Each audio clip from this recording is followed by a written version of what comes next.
Welcome everybody to the Alternative Sports Show, powered by Verge Magazine. I'm Matthew Connell, running this thing a bit solo today, but we've got a very, very special guest to join us today. Tom Aspinall, UFC 11 ranked heavyweight, fighting out of Team Cowboy, based in Liverpool, teammate of many great fighters like Darren Till, Mike Grundy, under the great coach Colin Heron. Great little chat. Tom has just come off the back of another win in the heavyweight division. He's on a roll, so if you haven't been following his journey, you well and truly should be. But check this out. Here's a little conversation with UFC's Tom Aspinall. Congratulations on such an incredible run recently. I would actually come down to your gym. I'd film Darren's silly little Raw Dog videos, and everyone would say, hey, keep an eye on Tom. He's going to absolutely dominate the heavyweight division. So for yourself or your fellow teammates, I would say to us, hey, keep an eye on Tom. Who currently in your gym, the next generation, so to say, would you say are the ones we should be looking out for? Oh, that's a good question. Quite a few guys, you know. Yeah, no, there's quite a few guys coming through. There's a guy called Caelan Loughran, who's an Irish guy who's really good. There's a guy he's really good. There's a guy, he's not actually from our gym, but he comes in to help me spar, called Mick Parkin.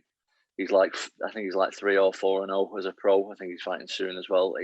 I think he's young as well. He's young as hell. He's like 24, 25. Like, he's going to be good. And Caelan's brother Tiernan as well. He's really good as well. Like, there's loads of guys. You know, you go through the gym and start looking around. Like, there's so many up and coming guys. It's difficult for me to like single one guy out. Do you know what I mean? And especially because I don't get to see a lot of them as well, because I'm like training at the same time. Like, I don't really get to see how they progress too much. So I only really know a lot of the heavyweight guys who I spar. So difficult to say, but yeah, definitely them two young Irish guys. They're really good. There are certainly some killers, because when we've been down at your gym, we were like focusing on you, filming you on the pads of Colin. They were looking over our shoulders. There's some scary looking kids down there. So yeah, there's a lot to look out for. And as far as your UFC journey so far, something I think you kind of touched upon with your interview with Ariel this week. It's obviously very strange because, yes, you were a UFC fighter on a great streak, but you haven't really had the opportunity to perform in front of fans. So does the whole UFC experience feel real, despite the fact that you haven't been able to perform in front of thousands and thousands yet?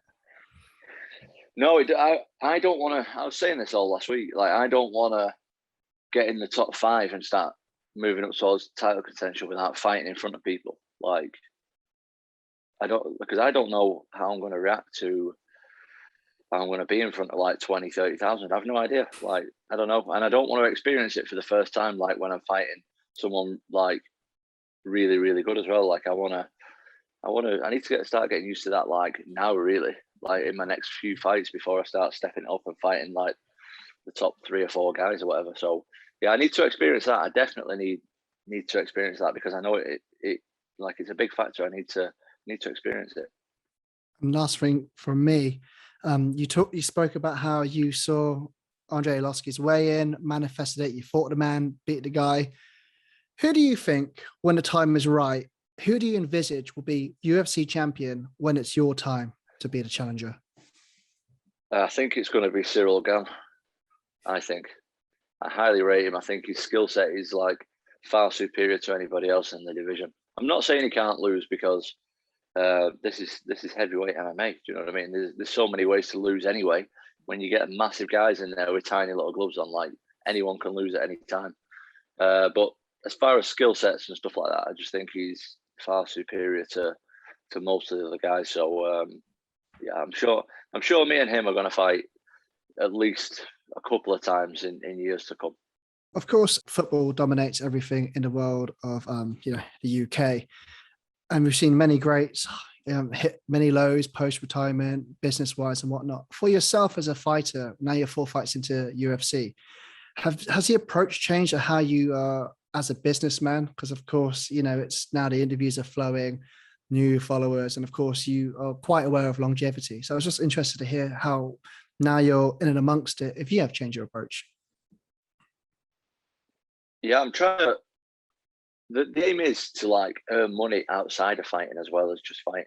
so you don't just have to rely on that. Do you know what I mean? Because although I want to have a career for another 10, 12 years, you just never know. You never know in this world. Anything can happen. So yeah, I'm trying to like invest it a little bit and stuff like that, and get a few stuff going outside. But it's difficult because when you're fighting and stuff, it takes up so much of your time, like just doing the fighting and stuff. So yeah, I'm trying to work something out at the minute. I've got a few little investments going and stuff like that. But yeah, I definitely need to start working on that a little bit more, because like I say, the aim is to earn money outside of fighting as well, not just earn money twice, 3 times a year when you fight. It's to have a consistent wage coming in off something else as well. So I'm still figuring that out at the moment.